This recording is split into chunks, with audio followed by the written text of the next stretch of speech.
Hey, welcome to Film Fanatics. My name is Dan. My name is Justin. And I'm Joe. This week, one of the most controversial movies of the year finally hits the big screen. That is Ghostbusters. Now, this is obviously a reboot of the classic series, this time directed by Paul Feig, starring in the ghost-busting roles as Melissa McCarthy, Kristen Wiig, Kate McKinnon, and Leslie Jones as three scientists and the street-smart New Yorker, respectively. And you've got Chris Hemsworth co-starring as the ditzy receptionist played by Annie Potts in the original film. So, before we actually go into our reviews, we've already discussed this movie at length as far back as last summer. I would say no movie this year, and I would include Batman v Superman in this, has garnered more hatred before its release than this film. Yeah. About right, yeah. You know, and I don't know about you guys, but as far as I'm concerned, I feel like most of the controversy was purely sexist. People can say, no, it's not, they shouldn't reboot Ghost, but okay, that's fine. But you put Channing Tatum, Jonah Hill, Seth Rogen, and Kevin Hart as the Ghostbusters, I guarantee that people would be more pumped about seeing it. Oh, can't wait to see the new Ghostbusters.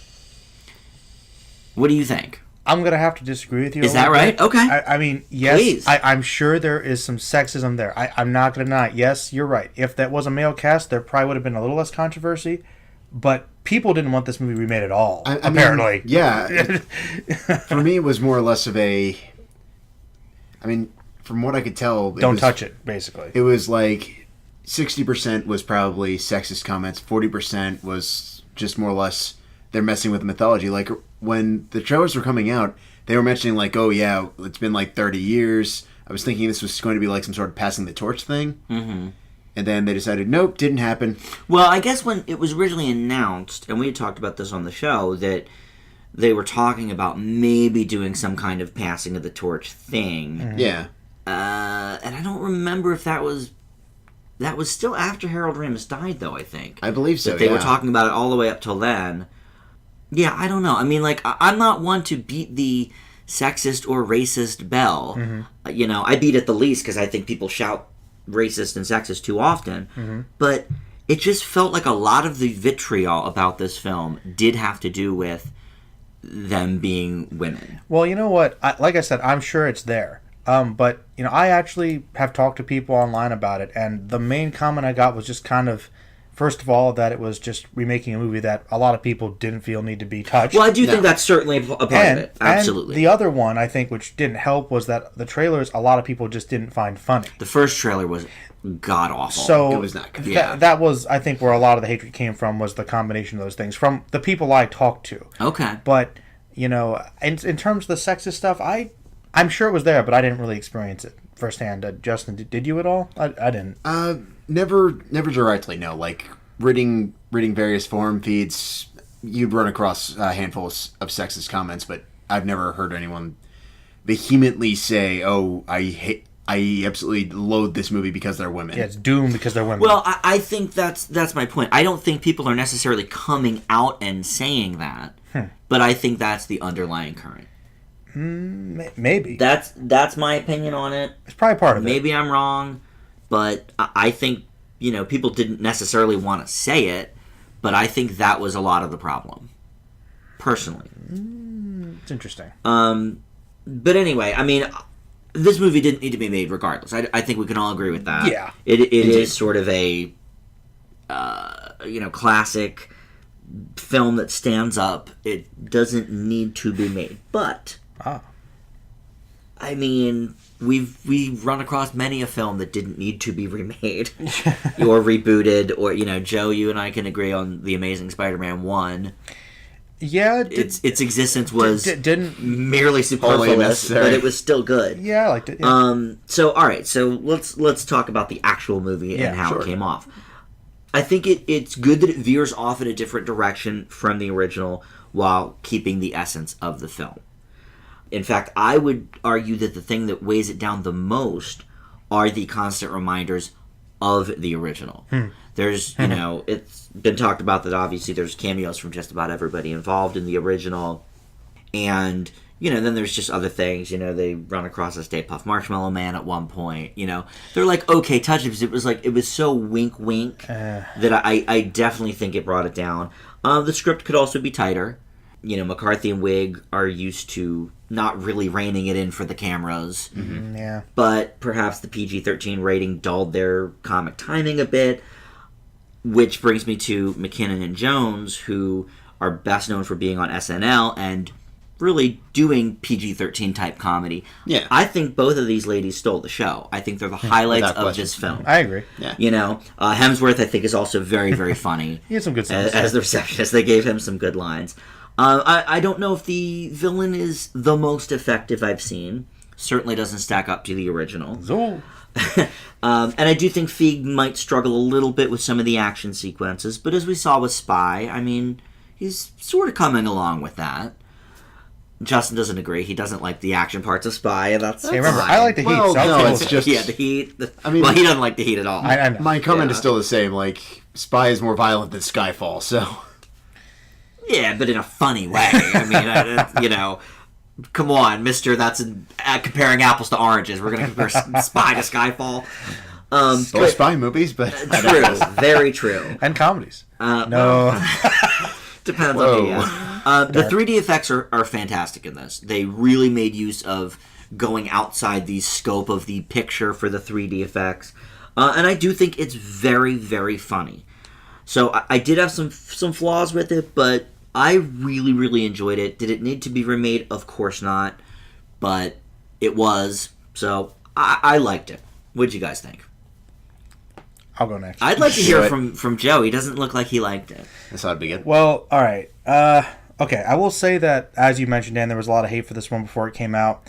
And I didn't really feel quite as much of it, maybe because Ghostbusters isn't like one of my all-time favorite movies necessarily. Okay. But I do think it's a classic that, once again, didn't really need to be touched. So that always kind of hurts these things when they go in. You got a lot to live up to. Mm-hmm. And does it live up to that movie? No. But it was never going to. No. But I'm not going to ignore the fact that it doesn't. Okay. You're right. Now, taking it for what it is, I tend to like Feig. And I think he obviously knows these women well. His cast, he directs them well. I think most of the comedy's pretty good. I thought the action was pretty smooth for the most part. I actually, even when the trailers came out, I thought the ghosts were okay. I didn't mind the effects. Now, I saw it in 2D, but I still thought visually it looked pretty decent, all things considered. I thought most laughs were pretty good consistently. I thought it was enjoyable, and I thought it worked well overall, but I can't say that, it comes close to the original in that sense. Okay. So, for what it is, I did kind of like it, I guess, but begrudgingly so. And I will admit, all those little winks. I thought that Jurassic World was obnoxious. bad. It gets and once again, that's a good comparison. What you do is and Jurassic World, it bothered me, and there weren't that many. But here, once again, a little homage is fine, but you get it stuffed in there. You just want to watch the original movie, right. And once again, why am I watching this if I could just watch the original like you do all the time? So I wish they had cut back the Marshmallow. Come on. Stay Puft. Does he really need to be there? No.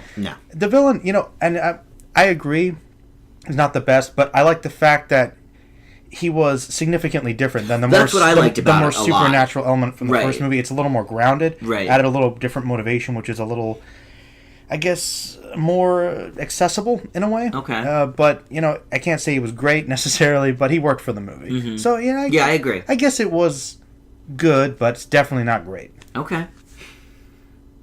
Well, gentlemen, I feel like we found easily the perfect metaphor for this summer in one feature-length movie. A movie that's just trying desperately to burst to life, like this entire summer selection. And you're waiting, and you're waiting, and you're waiting. And you don't regret the experience, but you don't feel like you really got anything out of it either. Such is my experience watching Ghostbusters. I don't want to say I felt this movie missed the mark because it was an all-female cast. That's definitely not it. The reason I personally feel like this movie monumentally missed the mark is it just didn't feel like a Ghostbusters movie. Like, the first two were kind of established as these sort of horror comedies. Like, yeah, they were funny, yeah, there were some action sequences, but there was this kind of, like, genuinely spooky angle to it, too. This doesn't have an even moderately frightening bone in its body. I'm going to disagree with that. I jumped actually a couple of times. And what scenes I felt did were basically shoehorned in from other movies in homage form, and I thought it was kind of irritating. I thought it was kind of watered down in those areas, to be honest. Agreed. It had moments where it was funny, but it was incredibly, incredibly touch and go with, I'm just going to call it, the villain of Ghostbusters 2016 is quite possibly the worst villain we have ever watched in the entirety of Film Fanatics. I apologize to Lee. What? I think I thoroughly apologize to Lee Pace as Ronan the Accuser. He is What? he is Elijah Price Oh my compared God. to this villain. You mean in terms he of is that bad? Well, to be fair, Ghostbusters didn't exactly have the most complex villains in general. No, but at To least be there was fair. like build up. At least there was development. This still guy didn't is have just so so much tacked development. on and lazy. Christoph Waltz in the last Bond movie is way worse than this dude. And I like Christoph Waltz, but if we're going to compare well, Paul don't get me wrong, Feig, he's if we're gonna bottom compare five, Paul but- Feig movies to Bond movies. Well, wait. Well, I mean, in terms of motivation, I mean, there was. I can't say it was executed well, but once All again, At least he Fair had enough. motivation. This guy is just like look. dumb. Then they decide he's not said individual. Then he is said individual, and Sometimes you got to be evil, man. Sometimes you just got to be. It's- What? Look, it's just bad. It's look, really, really bad. in a sense, Ghostbusters is kind of cartoony, and sometimes you can have a cartoony villain. They don't all have to be layered. It's true. Ronan the Accuser, great example. One-dimensional, but great one-dimensional villain. Revenge. So this is Revenge for a ridiculous reason, but But my point is, if it, I'm not for Ronan, I guess, but different movie, but still, goofy. I'm fine with it. He served his purpose well. I thought he was okay. Yeah, I thought he was It was okay. I thought he served his purpose. Personally, I prefer the villain from Ghostbusters 2, but that's Ghostbusters 2 probably has. the most interesting villain. Yeah. I know you haven't seen Well, it. that's the one I haven't seen, so I can't speak to He's probably more complex than Zool even, There's a little more, a little. Strangely enough, yeah. It's been ages since I've seen Ghostbusters 2, but I know what you mean. Evil painting, always good. Indeed. But no. Actually, Justin, I'm curious. Go on. I know you're not totally dumb, but you said it didn't feel like a Ghostbusters movie. I am curious. Does that have anything to do with the fact that it is totally missing all those characters we knew? Because you could argue that those characters make the Ghostbusters movies, even the game. Not really. I mean, You sure? Because that could be a problem for some people. no, I mean, I like that kind of supernatural horror, but funny supernatural horror. Sort of in the same vein as, dare I say it, pardon the dated reference, but The Frighteners. This one, I just felt like I was watching supernatural action comedy, which is fine, but I don't feel like that's Ghostbusters. And it gets even worse when we get the abysmal Fall Out Boy cover, but Oh, come on, man. it's bad. It's It's used very sparingly in the movie, though. That seems like It's not like they play that seems even like a the nitpick. whole verse. Yeah, I It's mean, always a that's- song. If there's a song that he hates, oh man, points go. I understand. I mean, it starts with the original theme song, which is it great. does. Yeah, you can't go wrong with that. Yeah. it does, and then they feel like, okay, let's bring in the contemporary remix for basically no reason. Well, it was made for this film, so that's the reason. And for younger viewers that I mean- maybe don't know. No, it's a But it's terrible not song. good. It's fine. It's a terrible song. It's not great, but but- it's used quite sparingly in the film. Yeah, I don't even remember that. It's like much, maybe 40 seconds. to be honest. But for me, the other big issue is I do like the new characters to varying degrees, but we really don't get a whole lot of context with them. Example. Probably about halfway through the movie, there's this really strange tonal shift for about, I'm going to say 2 minutes, and we get, I'm just going to say it, fairly dark character beat about Kristen Wiig's character. Yeah. Never referenced again throughout the rest of the movie. Never talked about, holds absolutely no context, and I was waiting for this scene to like help hold some water or like foreshadow something else going on. Not even bothered. Why did it have to be discussed further, though? At least they gave her a Yeah, they backstory. gave her a little backstory. Yeah, and I was like, okay, this character's going to go deeper. No, okay, one I don't note. know if the Next. They characters didn't from go the very original- deep in the original Ghostbusters Yeah, either. to be honest, they're more just alive. No, through but the if you're going to go characterizations that, of you the need actors. you need to commit to it. Is my point. And I feel like this one kind of missed the mark. I could see that. Honestly, my favorite out of the four was probably McKinnon, and she was basically walking punchline for the entire thing. Effective walking punchline, but walking punchline nonetheless. But she didn't have any backstory. No. No, and that also led into big issue. Right, but Egon, you really. didn't like Kristen Wiig's backstory because they didn't then go back to it. I mean, it's a backstory. They don't need to reference it again. It'd be nice if they did. They could build upon it. Is what They it sounds. could, but I mean, I think that would be not in the spirit of Ghostbusters. That would be a little... To be honest. Well, if they want to try something different, maybe make it stand out as its own thing. But then maybe it wouldn't be Ghostbusters because Ghostbusters doesn't really do that typically. So yeah, see, it's I finding don't the definition of what is a Ghostbusters movie is... I think this did feel like a Ghostbusters movie. I think it felt like a watered-down Well- Ghostbusters movie. Well, and That, when you said that, I think the reason it's watered down is because the studio was originally gunning for a PG. And it's sort of like the movie, you didn't see this film, Joe, but Daddy's Home that Justin and I saw was clearly supposed to be a PG movie, and then they added this subplot about a sperm donor, and it became PG-13. But every joke in that movie is PG-based. Yeah. And I felt the same about this movie. I personally didn't think it was that watered down just because the original is PG. But it's 80s PG. But it's 80s Yeah. PG, true. You know. But, I mean, look at the language in this movie. They say the S word once and literally nothing else.